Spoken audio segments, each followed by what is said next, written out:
Now, in modern times, if we are to rephrase that particular statement, it would be, am I my brother's keeper? Is it my responsibility to watch out for, to care for my brother? Now, we live in times when everybody is self-centered.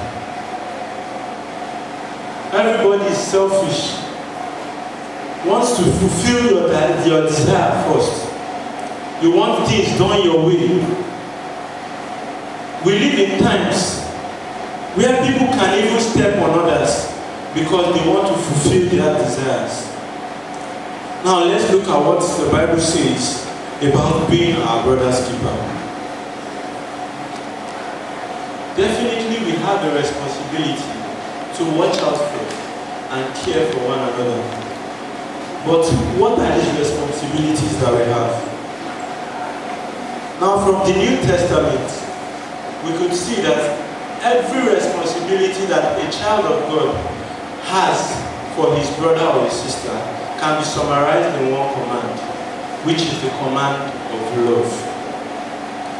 Now let's see what Jesus and some other apostles talked about this issue.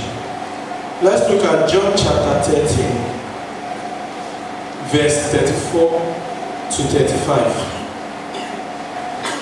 John chapter 13, 34 to 35.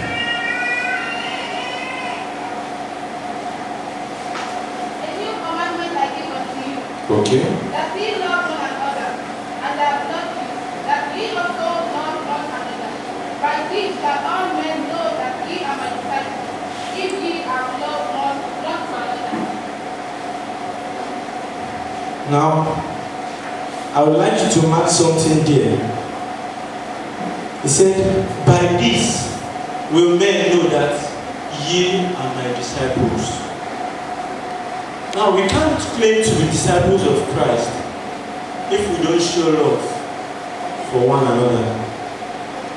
Now, let's look at the same book of John, chapter 15, verse 12.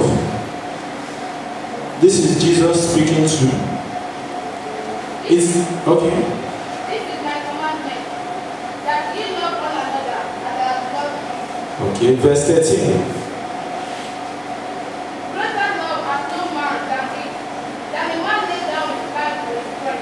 Verse 14. Ye are my friends, if ye do whatsoever I command you. Verse 17. These things I command you, that ye love one another. Okay. Now, from that verse 14, we are to note that Christ said, ye are my friends, if you do whatsoever I command you. And the command he gave to his disciples here was love one another. Now these are places where Christ urged his disciples to love one another, to care for one another, to be responsible for each other. Now let's look at what Paul says about the same issue. Romans chapter 13, verse 8. Romans chapter 13, verse 8.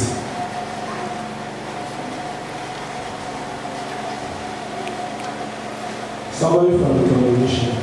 Owe no man anything, but to love one another, for he that loveth another has fulfilled the law. Okay. It says, owe no man anything, but to love one another. Owe nothing but love one another. That is what Paul is saying there.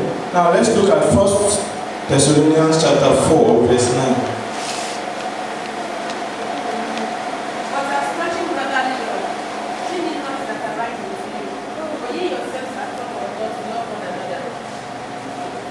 Now let's look at what Peter had to say about it. 1 Peter chapter 1, verse 22.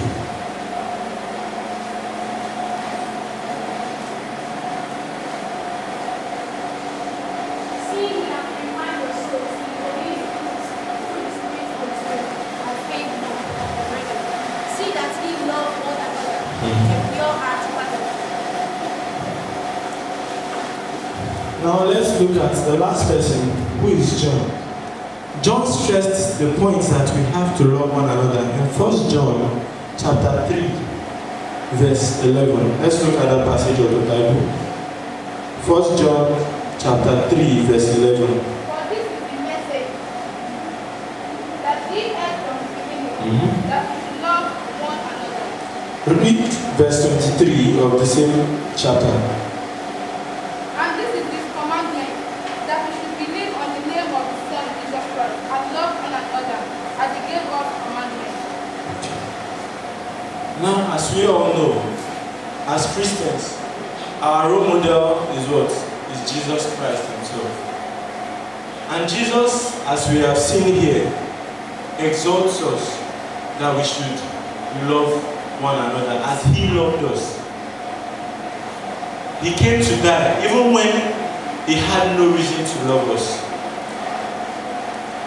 Now let's go into the study to see how this love can be shown for one another. Now the first thing we are going to be looking at is we have to receive each other out of the love we have for each other. Let's look at Romans chapter 15, verse 7.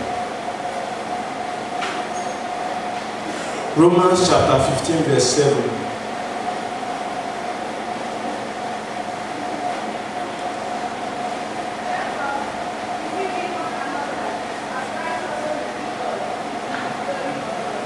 Receive ye one another as Christ also received us to the glory of God. Now we live in times where we choose who to love.